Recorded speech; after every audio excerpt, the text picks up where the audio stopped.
is it? Who is it? 911. Yeah, we got the EMTs right across the street. We're good. We're good. Oh, it is 7 o'clock, so I'm All right, gonna start, yeah. we will call this meeting of the Stratford Inland Wetland Commission to order at 7 o'clock on this date. March 16th. No, March 16th. What is today? March 16th. Oh, it's Wednesday.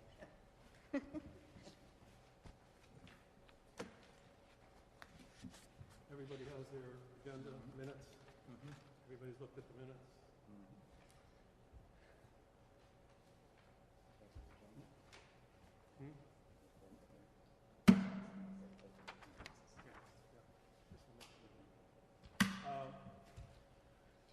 Motion to approve the minutes? Microphone, Bill,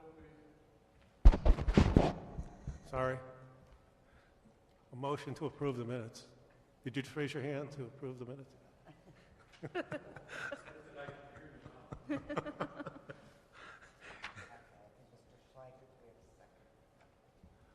a second. Okay. All in favor? Aye.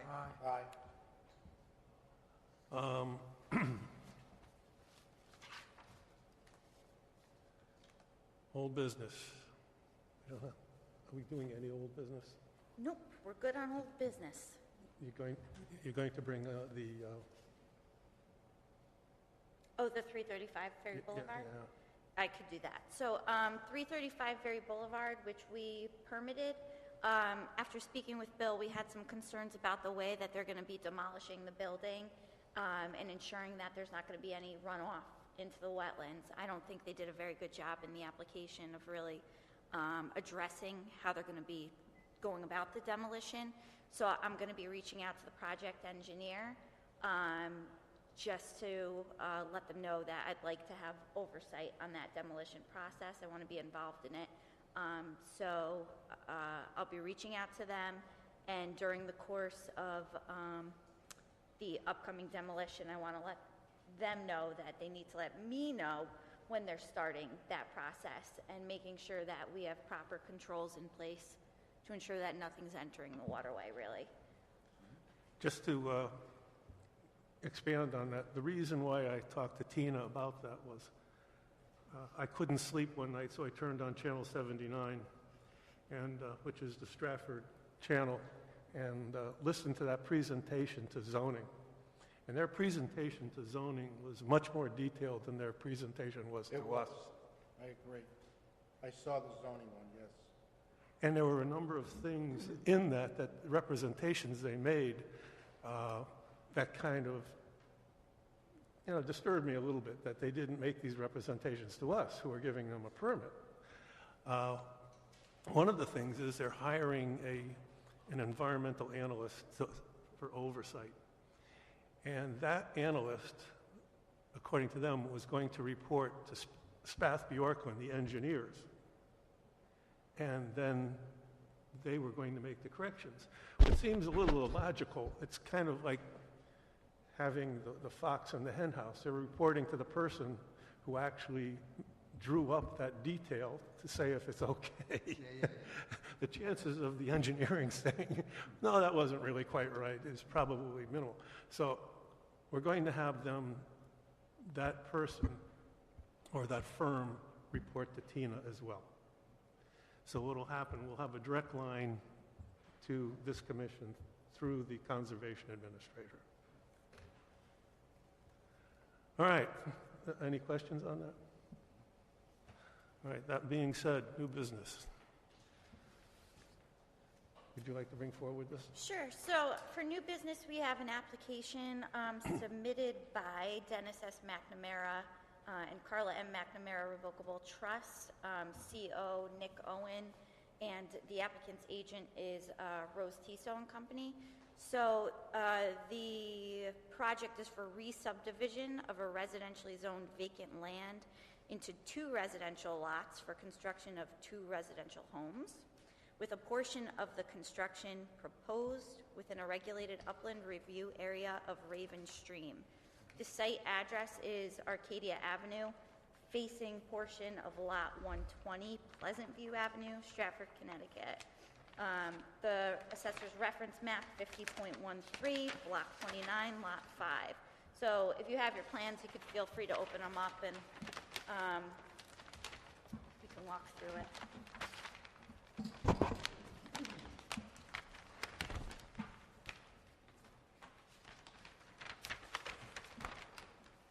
And along with the plans, the applicant submitted both the wetland and watercourse delineation, as well as a site engineering design report, which talks about the stormwater runoff that they propose. So from what you could see on the first page, the first sheet, we have Ravenbrook running along the along what is known as Woodland Ave. It's unimproved. It's like, I guess you'd consider it a paper road. It's never really finished. So along Ravenbrook, the top of the bank is really where the watercourse itself ends, and 100 feet back from that is where we have inland wetland jurisdiction. So you can see it's really just on Lot 2 that there's some inland wetland setback area. So Lot 1 is entirely out of the upland review area. Portion of Lot 2 is in the upland review area. Then moving onwards, you can see on page the grading and utility plan. It shows some of the contours for the site. They're going to have a berm at the east side of the property, which pretty much will prevent any sort of runoff from making its way towards the stream. All other water from the proposed homes themselves and from driveways, lawns, etc., will all be captured into concrete stormwater infiltrators that are built on each property itself. And then as far as sediment and erosion control, that's on the third sheet of the plans. They're going to have the silt fencing all around the property itself to protect Raven Stream from any erosion or sedimentation during the construction process. And also there's going to be a stockpile of material that they're going to be using for grading. That's going to be at the southwestern corner of the property, all surrounded by silt fencing, and it'll be vegetated as necessary if they haven't used it all during the course of construction. Let's see. Any other major details? The last sheet is it shows the cross sections of the existing ground grade and the proposed grade. So again, you can see that going towards Raven Stream, so moving to the east, you have that berm type of, you have a grade, you have an upslope, so there's not too much worry for water making its way down to Raven Stream from the properties. Again, it'll all be directed to those stormwater infiltrators. So in a nutshell, I really didn't have too many issues with this application, and I feel that there's not going to be any significant impacts to the watercourse, and I feel that at this time we can accept the application for sure and move forward with any sort of discussion if any of you have problems with the plans or the engineering report. And then I also recommend that a public hearing not be held on this, being that it's not a significant impact activity. So that would give us 65 days to render a decision on the project itself. Do we know where the catch basin is on Arcadia, which way it goes? Which way it goes, I do not. They don't show it on any of the detail. And it appears that on their sheet 3, their erosion control, although it doesn't identify it in the legend. Oops, sorry. It looks like they're going to be putting in a silt sack into the catch basin. Okay. Surrounding it? I'm But guessing. I think when we get to the permit side of it, we're going to have to probably tighten up on that a bit. Okay. All right?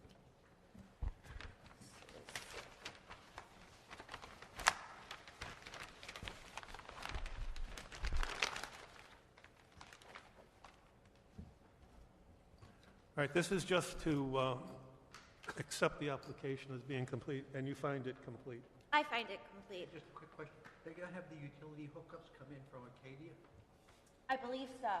I believe so. And Show where the water, the gas, and all of that is. yes, and I can definitely check in on that before we render our decision. But I know that they had proposed hooking up to sewer via Arcadia. So this is just to, yeah, sir. They're going to give their presentation during our next regular meeting, I would assume, right? I mean, someone's going to come in and go. If that's what we would like, then of course. Well, I mean, I understand that it's minimal impact, but after going and seeing the parcel, there's quite a bit of slope involved from where they're going to have their retention berm, or whatever you want to call it, on Lot 2. I would hope that somebody would come. They had the opportunity of being, is there anybody here from this application? Well, we could accept it tonight, but, Yeah. I mean, for our next meeting, I know, we were kind of speculating whether they would be here or not. Yeah. The- I could see them not coming tonight just for the exception, of the application, but I would encourage that they have somebody here when we're going to vote on it next month. We can do that. Yeah, I really think we should. So we will direct staff. Well, I'd like to have someone here, the applicant or a representative, so we can ask some more questions directly to them. Because like I said, we have the 65 days, so at the next meeting, you could have the opportunity to have interaction with the applicant and then render a decision at the following meeting, so that would be May. Or we can make, Or that evening. a if you determination that feel night. comfortable. But I'm not trying to hold it up. I just think that after seeing the lay of the land, I think we should have somebody here to Sure. just talk to them, I'll reach out to the applicant and request that they attend the next regular meeting. Okay, fine. I'll make a motion to accept the application. Second? Second? All in favor? Aye. Aye, unanimous. So just to recap what we're going to be doing, the Conservation Administrator is directed to have a representative, hopefully a technical representative. They had both a soil scientist as well as an engineer. I imagine the engineer would be the more appropriate, but if they choose to send them both, so be it. But you can inform them that the commissioners seem to have a few questions, and you might add that they're a little surprised that there wasn't a representative here to make at least a brief presentation. Moving on. Staff report. Okay. Can I borrow your agenda? Because I don't know what happened to mine. We had 2 administrative permits that were issued over the last month. IWWA application 2016-1A. This is at 288 Ashwood Terrace, which is on Beaver Dam Lake. The application was for tree removal, minor grading, and landscaping within a regulated upland review area. So I'll just make it clear, this was not within the regulated upland review area of Beaver Dam Lake itself. They have an intermittent water course on the property that runs from the front yard adjacent to a driveway through to the backyard. It was really a pretty easy approval. They're just removing some trees pretty much for aesthetic purposes and replanting with different inland wetland species. So it actually should be a net benefit for the wetlands of that area. And I made sure that I put in all the proper stipulations for sediment and erosion controls during the actual construction process. So that was a fairly simple approval. And then we had IWWA application 2016-2A. This was the installation of a wash station in a regulated upland review area within a currently developed parcel. This was at Orinoco Village within the maintenance facility itself. So the wash station was being placed on top of an area that was already concrete. It's already impervious cover. They received all the proper stormwater permits from the state and also from the town to connect they're going to have an oil water separator on site. So after the coming from the wash station itself, there's going to be a drain to the oil water separator where where the oil will be separated, and the water will go out to the sanitary sewer and to WPCA. The oil will be pumped out on a regular basis from that. Again, not really too many issues with this since it was already on that concrete pad. I just requested that they put in silt fencing during the construction process to make sure there's no runoff onto the inland wetlands area that is directly south of the concrete pad itself. So I didn't have too many concerns with that, and if you want any more detail on the application, you could ask, and I'm more than willing to share. What actually is going to be going through the wash station? Just rinse water from the cars that they're going to be washing off, So it's and just- all the. So it's just cars going It's through? going to be their construction equipment type stuff. So I'm assuming everything that's coming in muddy from the golf courses type. Carts, Yeah, the carts, their actual equipment that they use for daily maintenance will probably be coming through. The lawnmowers are going to have a lot of Et cetera. material on them and all the rest of it. One of the things that we discussed, maybe we can go into that quickly. Yes. So one of the things I discussed with Bill was, at first I had thought that it was going to be an outdoor open type facility. It's actually going to be closed off. It's going, okay. So we don't have any concern of rainwater coming onto the wash pad itself. It's all going to be enclosed. So all the water that's being used to wash down the trucks, the equipment, et cetera, it's all going to be going directly to that oil water separator, which again, it was already permitted by the state and also the town. So I was pretty confident that they did their due diligence on that. So I didn't really have any concerns for stormwater runoff into our sanitary sewer system, and they seem to cover all the bases on protecting the nearby wetlands upland review area. Just again to expand on that, one of the concerns is when you have these wash areas going into a sanitary sewer, they have to be protected from getting stormwater in, because we don't want to put clean water into our sanitary system that we're paying a whole lot of money for. So I asked Tina to find out if, where this was going to be. We've had this happen before, and it was very simple. They just had to put in two different pipes, one that would be shut off during a storm event and not being used, allowing water or the rainwater to go into a storm drainage system, and then vice versa. When they're washing down, it will go directly into the sanitary sewer. These things, particularly in golf courses and other places where we have washdowns, can be a real problem in terms of runoff. Think about all the pesticides and everything that you're putting on that grass. And anybody who's had a lawnmower, a rotary lawnmower, after a nice wet rain, you've got this green glop that comes out of it, and it's just filled with all kinds of pollutants. So it's good. It's going into the sanitary sewer system, and they're not washing it outside. So that's a definite thumbs up on that side. So that's all I had for, one more thing for staff report. Sorry, this came in after I made the agenda, but there's I issued a notice of violation to Burns Construction just south of their headquarter facility at Sperry Avenue off of Access Road.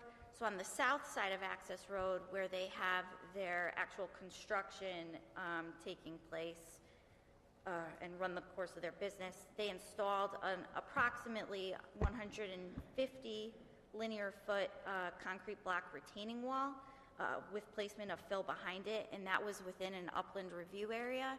So that constitutes a violation. So I requested that within a week of receiving said violation, the owner and their agent, most likely their lawyer, just appear before me so we can issue a violation, collect the penalty, and then most likely issue an as-built permit. So I will keep you apprised of that situation as it unfolds. So I have the violation with me if any of you care to read it, if you need to. That'll do it for staff report. Do you want to quickly inform them of the beaver problem? Oh, the beaver problem. I know it's gotten quite a lot of publicity lately. Well, from my standpoint, I just want everyone to know that the town really did do all we could to try and coexist with these beavers and allow them to remain in the forest while also keeping in mind the best interests of the property owners that are adjacent to where the flooding is starting to occur. So these beavers, if you recall, they built this huge dam, at least 80 to 100 feet now. It's enormous. On Pumpkin Ground Brook, just off of Pumpkin Ground Road cul-de-sac. So it's in Roosevelt Forest. They made the dam, and it created an upland lake, literally, that's probably 5 to 10 acres in size. I can't even really tell. I wish I could get an aerial extent of it. But it's backing up now to properties on Barrister Road, which runs perpendicular to the forest. And now we're really starting to see that the water levels rose to an extent that it's touching people's property lines. And it's not even so much right now the worry of the flooding at these people's homes, it's the trees. They have enormous trees next to their properties that have been flooded now for quite some time. And Public Works made an effort to keep breaching the dam at first, and obviously the beavers just came back and built the dam right back. So if you recall, we tried a whole piping system to keep the water level in check and draw out water from the top of the lake, and it was working. We had nice, consistent flow. However, the beavers just decided to keep expanding their lake. They're growing unbounded in the forest. So they continued to cause water levels to rise to the point where the trees behind their homes were really being inundated and could come down at any time should they die. So it was a really tough spot to be in, and I had 3 different meetings with the Roosevelt Commission on this, and as hard as it was to do, I mean, the only other option at this point was to have the beavers trapped and removed, and unfortunately in the state of Connecticut, you're not allowed to relocate beavers. It's against the law, literally. It's written into state statutes. They're considered a nuisance species. So when you trap, the trappers have to, by law, trap to kill. So that's why it went on for as long as it did. Nobody wanted to see these critters die, but ultimately it became them versus the property owners. So at the beginning of the month, it was probably around March 6th, I want to say, we started, or just after March 6th, is when the town had made the decision to go forward with trapping the beavers with the approval of Roosevelt Commission. They voted on it. So we have the trapper out there now. They've currently removed 1 beaver. He still thinks that there's at least 1 more out there, perhaps even more than that. They're not going to know until after he removes 1 more beaver. He's going to do a breach of the dam, and if he sees any rebuilding, he knows that there's still beavers out there, and he has to continue to trap. In the meantime, as this trapping has been taking place, 2 more dams were found downstream of the main dam. So there's one that is running. I want to get more. Yep.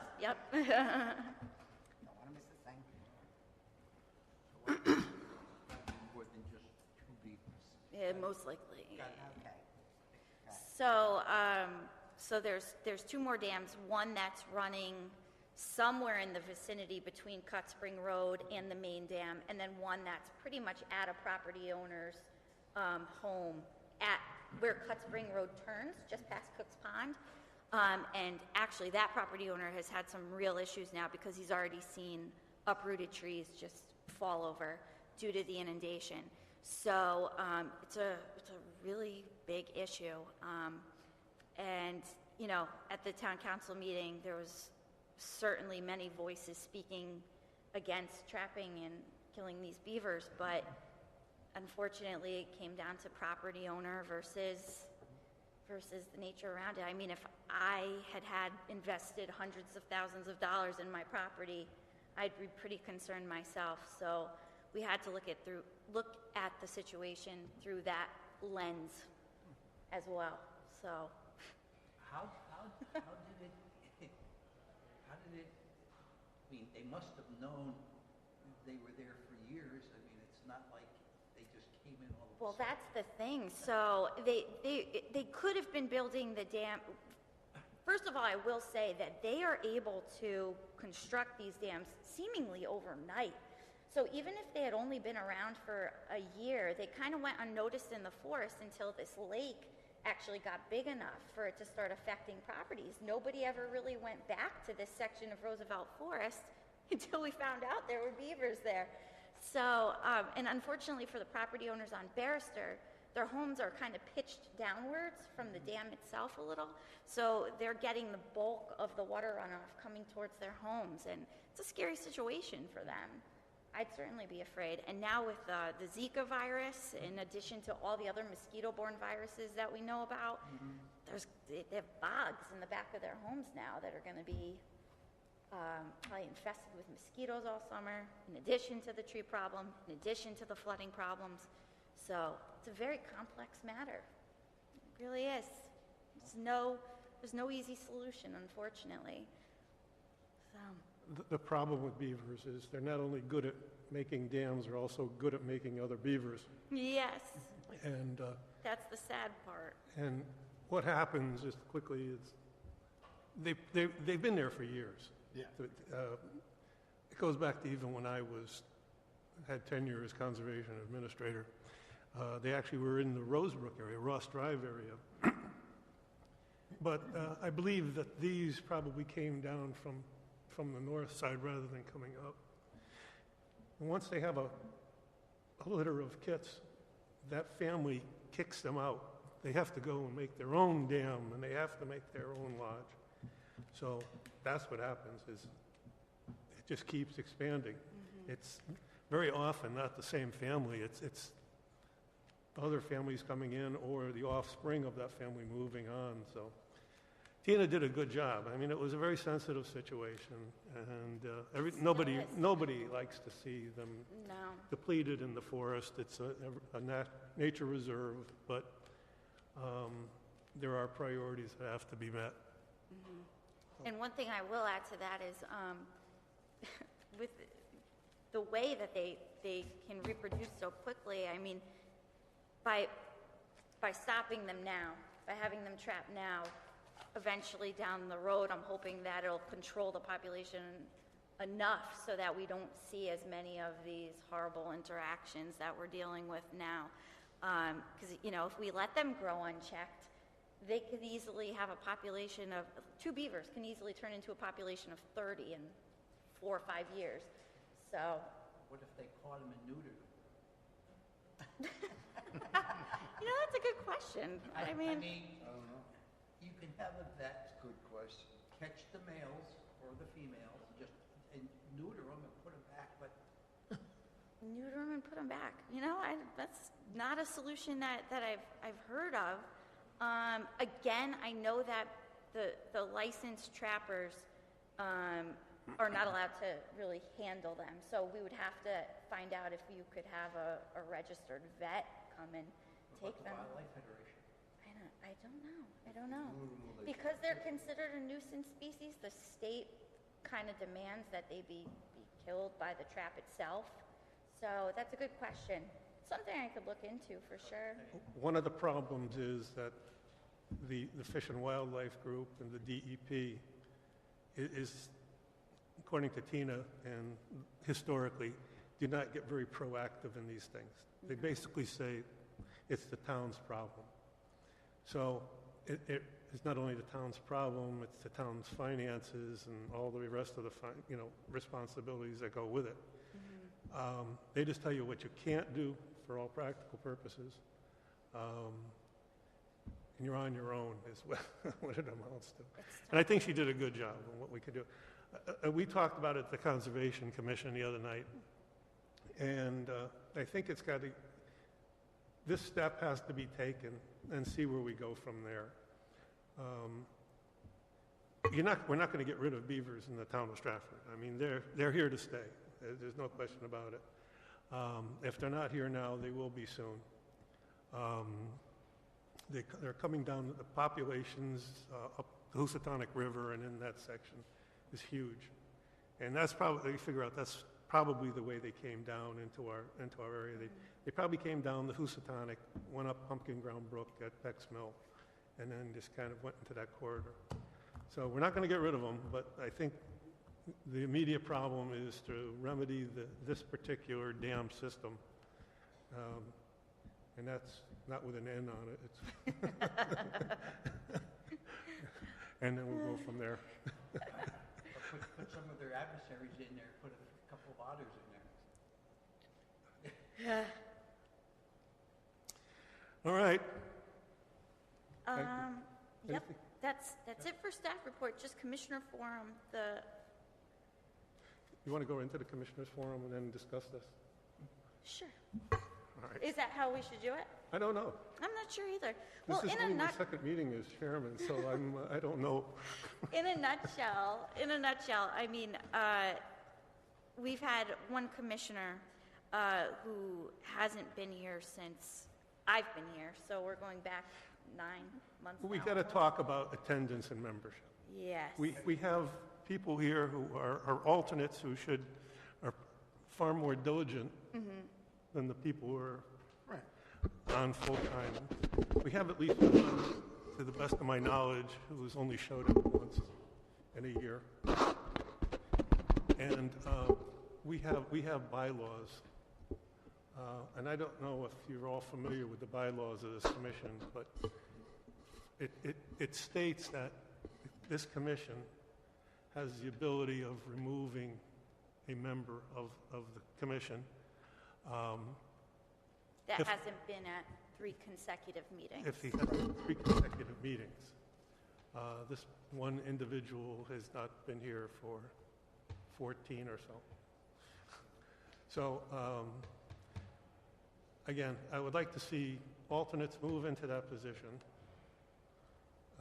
via the removal of that individual, at least. Any feelings on that? Commissioners Forum? I think it's a good idea. If it's not coming, I know. And I've repeatedly attempted to reach out, and I've had no feedback, so. Yes. Can I ask Christina, I live in Orlock. Are you going to be testifying March 29th on that James Farm Road project that bypassed this commission? Well, should we first stick to the topic at hand before we get to 790? The reason why I want to know if I go, will that be a conflict that I'm on this commission? I'm sure you could of course go. But don't just show up. I mean, Yeah, you could of course be there. Okay. Of course. But I wouldn't recommend maybe no, that's speaking or anything. Conservation will be issuing a statement, Conservation Commission. So, but back to the topic of removal of a commissioner, I guess we would have to make a motion to have him removed. Well, we have to name the individual. Mr. Massey, Commissioner Massey. I'll make that motion. A formal motion to remove Commissioner Massey on the grounds that he has not attended our regular scheduled meetings for how many weeks, did you say? How many months? For over 3 consecutive meetings. For over 3 consecutive meetings. Consistent with the bylaws. Yes. And right. and we are justified by our laws, by our bylaws to do so. to do that. Is there a section in that bylaw? I believe I have it right here. I'd like to put that in the motion. It's section 4.4. Okay, so duly note that in my motion, if you would. Thank you. We have a second? We have 3 seconds. Do I have to call for a vote? All in favor of this? Aye. Aye, unanimous. Now, you had a What- gentleman now, that what was, So goes to who? you had a gentleman that was interested in joining us, didn't you? We did, and I still have to talk to him, but if he came on, he'd probably be an alternate. He doesn't want to make the full commitment, and also we have No, alternates here. 2 of you gentlemen are Well, why don't we, if there's a way to put a long-standing member Yes. as a regular member? And exactly. Yes. this is what I was going How to. many alternates do we have? We have 2 alternates right now. Mr. Waite, and I think it's actually, is it Mr. Cinto? No, I don't I have Mr. Cinto think so. as being an alternate. So I would make a motion to move Commissioner, or to move Mr. To move Mr. Wade as a full member. Correct. If Do I hear a that- motion? Well, we have to, can I just have a point of order? For appointments, a lot of this stuff has to either go through the council or through the mayor's office, okay? Now, we can make the recommendation, Oh, yeah. but I don't think that we can make a full motion to change, his status, okay? Let me rephrase that. Okay. To nominate. Yes, I will make that motion to nominate. So it will direct the administrator Yes, to compose a letter to the administration yes, with both the dismissal of one member exactly. and the asking to have this particular, Mr. Waite, moved into that position. Yes, yes. Nominate him. And that would free up an alternate spot, which would be open for an applicant to, yeah. So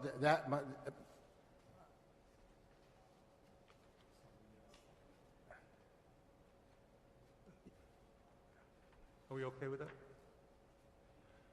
okay, Yes. yes. Is that a motion? It's a motion. Second? Is all seconded? All right.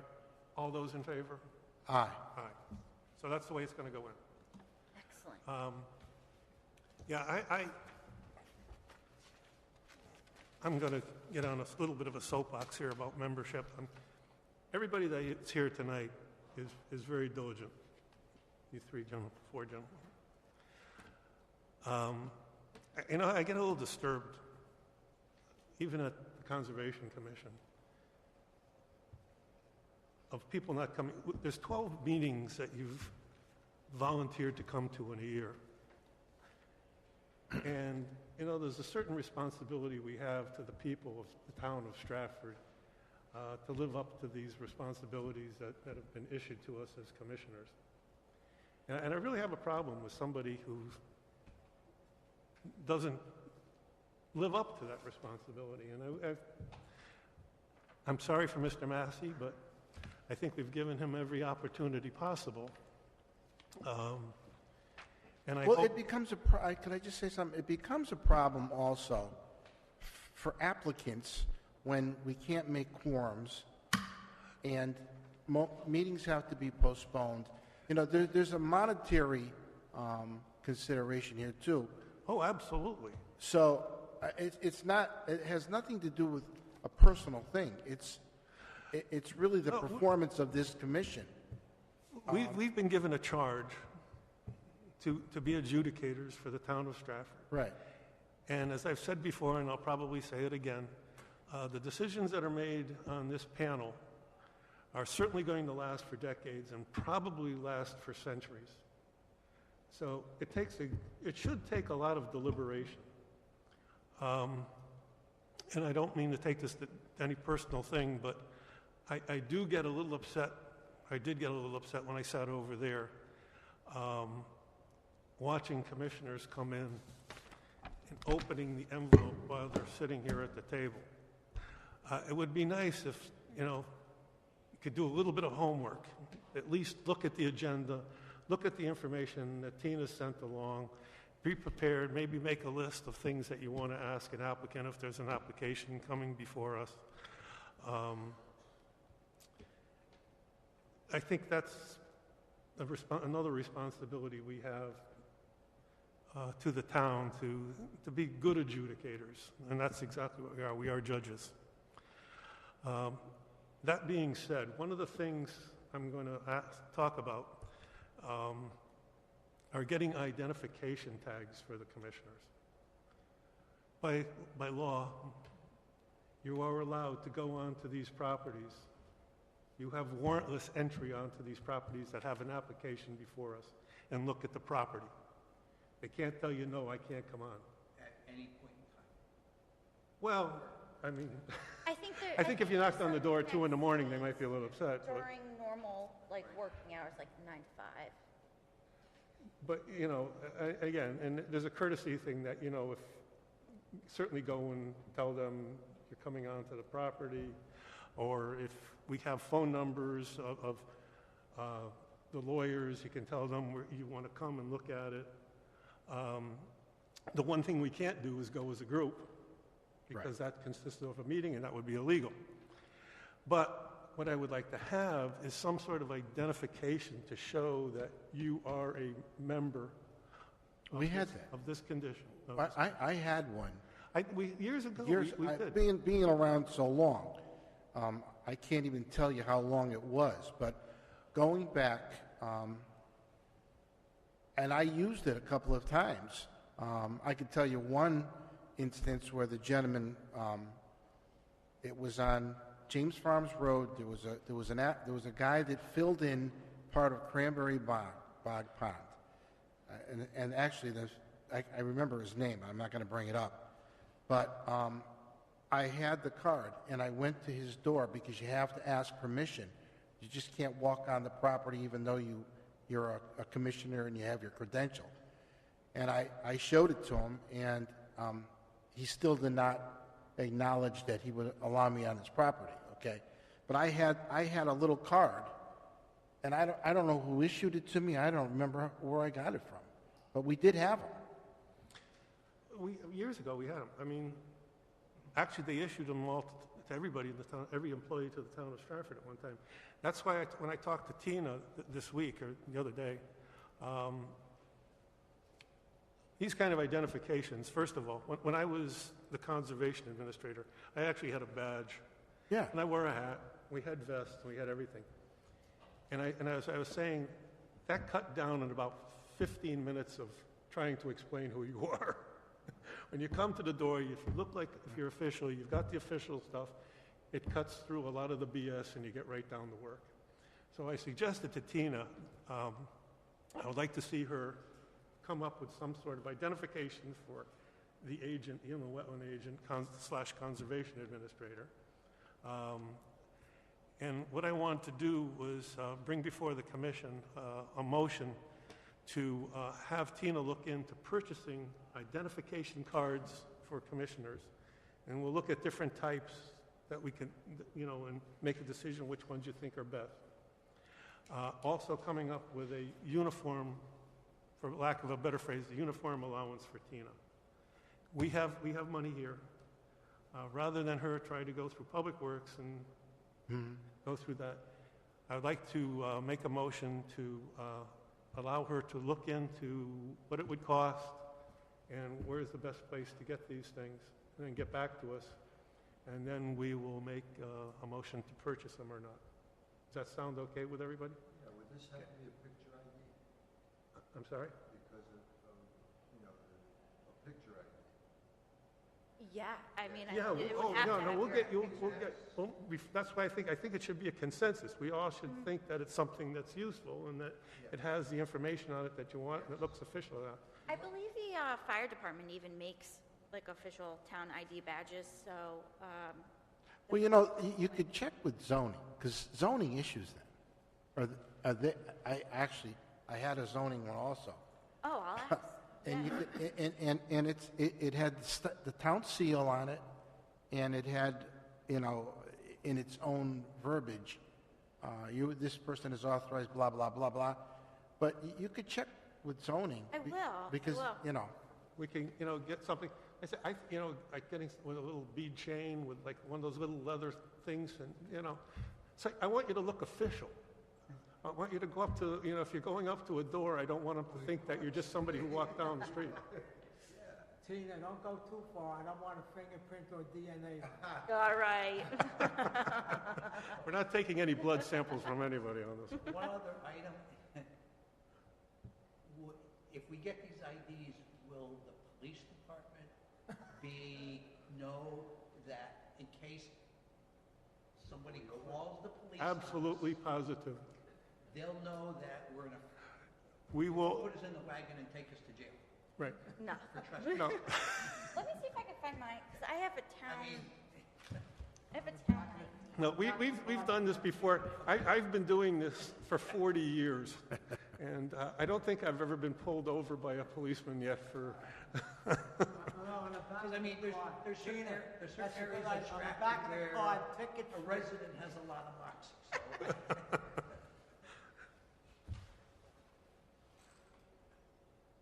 well, she's looking for that. Got a bunch of gift cards. Now, do we need a motion for this?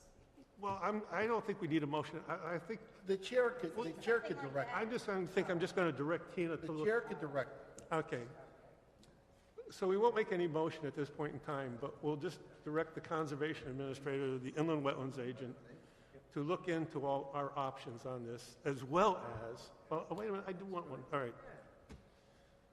I think we can make a motion to give her an allowance for, a uniform allowance for whatever she needs, be it a hat, a vest, or something that says Inland Wetland Agent. What do you think, Mr. Hoyt? Well, do you want to do that now, or do you want to have her pursue it and then? Not to do anything. Well, if we could do it now, it would probably just be She wants easiest, the and money then up I front. can, All right, well, I mean, I will I make. promise I won't go to like Bloomingdale's or Manolo Blahnik or anything like No, that. no, I will make that motion to authorize, And I believe that the ordinance, it cannot exceed $150, right? Is that It's, correct? I think $100. 100. That cannot exceed $100. okay.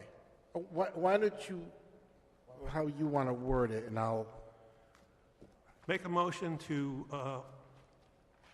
for the commission to issue a uniform allowance to the Inland Wetlands Agent to purchase an identification uniform, identifying her as the Inland Wetland Agent. okay. Again, I don't know what, I don't want to tell her that, what, Okay, Steve and all the rest of us, and Yeah. Jeff Shamus and all the rest, we wore hats. right. I don't know if that is her style. Well, I'll probably do a polo shirt or something like that. Whatever. I like baseball. whatever. So my motion is made to include, right. Tell me. Go ahead. No, comments from the chair, okay? Okay. To look into the clothing allowance No, or to- to have the clothing allowance? To give her a clothing allowance not to exceed $100. I have one observation. You're opening a can of worms. When everybody finds out about it, everybody works at the town is going to want something. They're on their own. They're on their own. That's right. We'll take care of Let our... us set a standard by our own commission. As long as it's not our budget, right? Well, we have a budget, and we don't really use it for anything. So, with that motion on the floor, is there a second? A second. All in favor? Aye. Aye. Unanimous. One other thing I wanted us to purchase. Do you have the medallion? Oh, yes. I think so. Oh, Oh, I might have put it in the conservation booklet. I don't know if Mr. Hoydick remembers this or not. Oh, I don't know if I have it with me, Bill, I'm sorry. All right. I happened to find in Nope. things that I had when I was working for the town. Do you remember when we made the medallions that said they were about 4 inches round, white, that said Town of Stratford, inland wetland boundary, and had a little logo on it? And then the other one was, it said Town of Stratford Conservation Easement, and had a little logo on it. And what we would do is, if we had a conditional permit issued where there was a Boundary conservation easement, boundary. we line, had right. them put these medallions on a stake at given intervals along that easement line or along an inland wetland boundary. Where these are particularly useful, on a single-family lot where they know where it is and everything else, we wouldn't probably have them do that. But things, for example, for the James Farm Road Subdivisions, low-cost yeah. housing, where there's so many residents and it's all one lot, it's very useful because every single one of those people, like in an apartment complex or something, they will know where the conservation easement is, they will know where the wetland boundary is. And what we did years ago was we had those printed up. They were put on with stainless steel nails into a 4x4 pressure treated. We ordered them, we purchased them, but then we sold them to the individual as a requirement for their permit to put these up. What we'll do is at the next meeting, you see if we can find it, and I'll see if I can find any others. All I could find was the conservation easement ones. But they became very useful. They're very good identification marks. Over the years, we've had them put in stone walls, we've had put in fences and other things, and those are fine too, again, where the individual, the property owner, knows exactly where it is, but where you have a number of people and they don't know where it is, this is crystal clear. They can't make a mistake. And again, it's at the expense of the developer, not the commission, as part of their building expense. So let's look into it and we'll discuss it at the next meeting. You know, along those lines, when we do have, an application where we have to have boundaries set and monuments, I think we used to have a standard of how the monument, I think it was a concrete monument that was required. So I don't know if... We did that.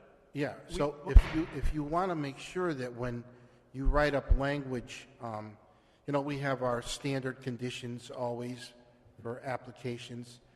Well, if we have a standard condition for, monumentation, that we specify that it's a concrete monument, because it's too easy to remove,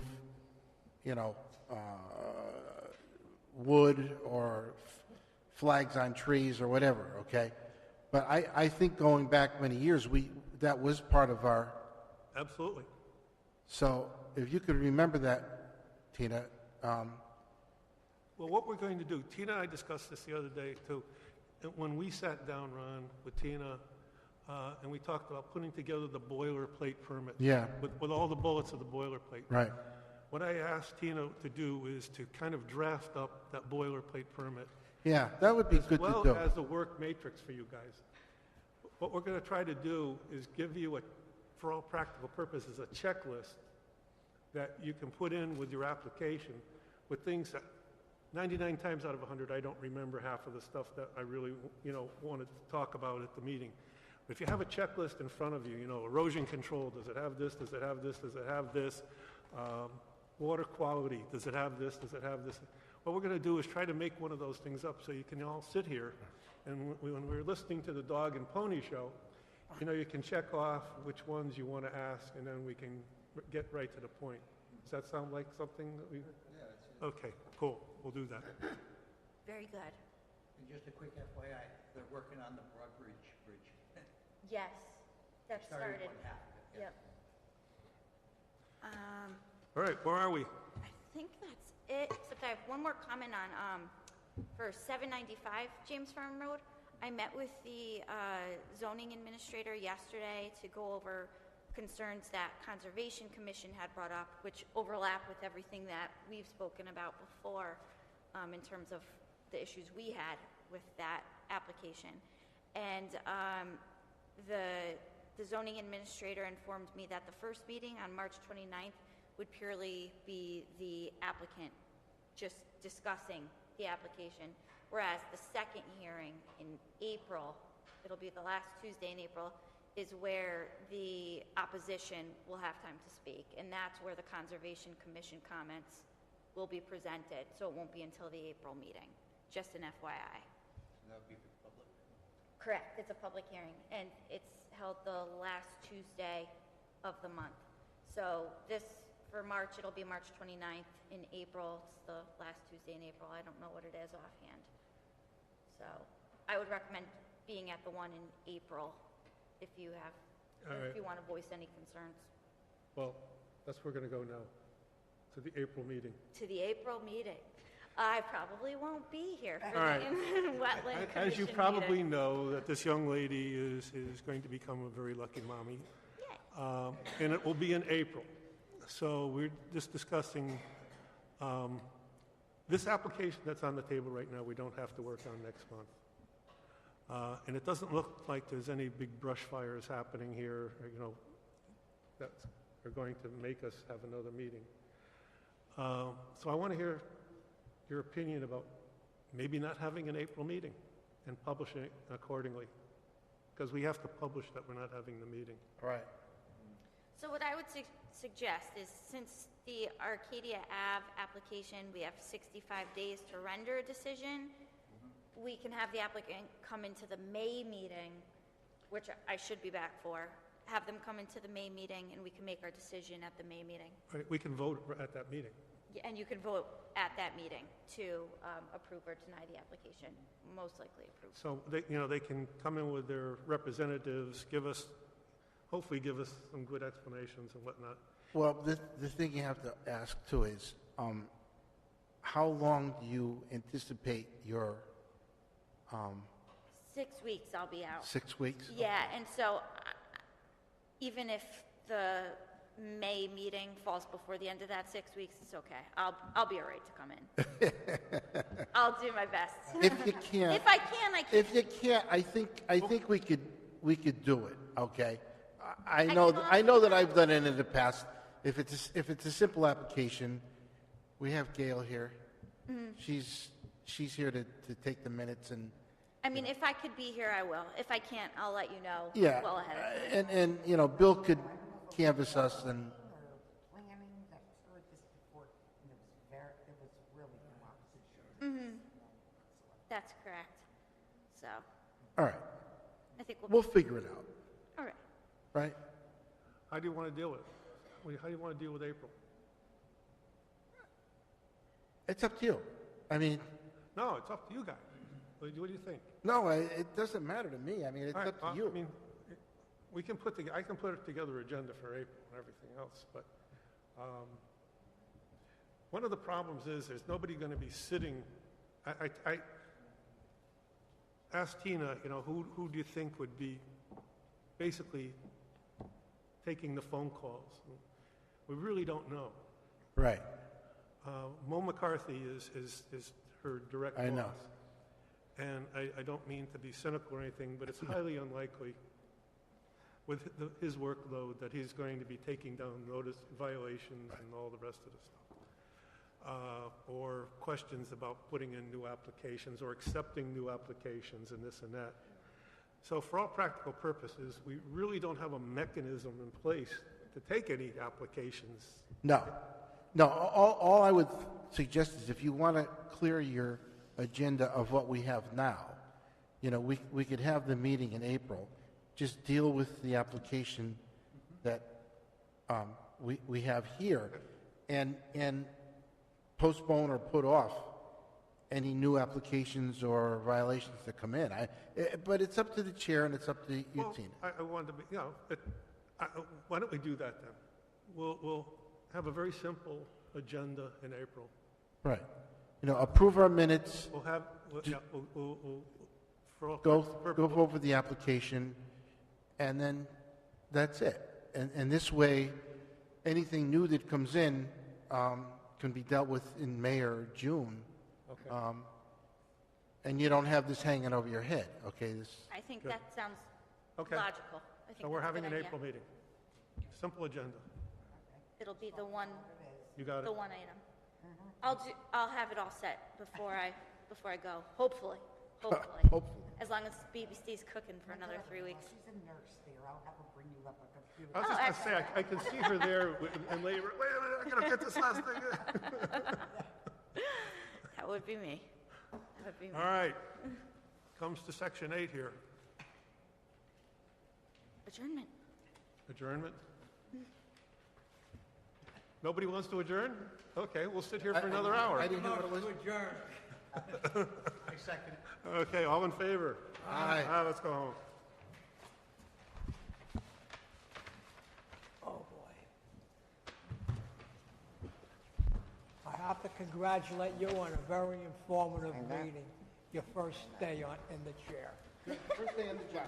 Good job. He does a Right good below job. me. That's why I usually sign my name there, so this way. Okay. What are you doing? Tina, here.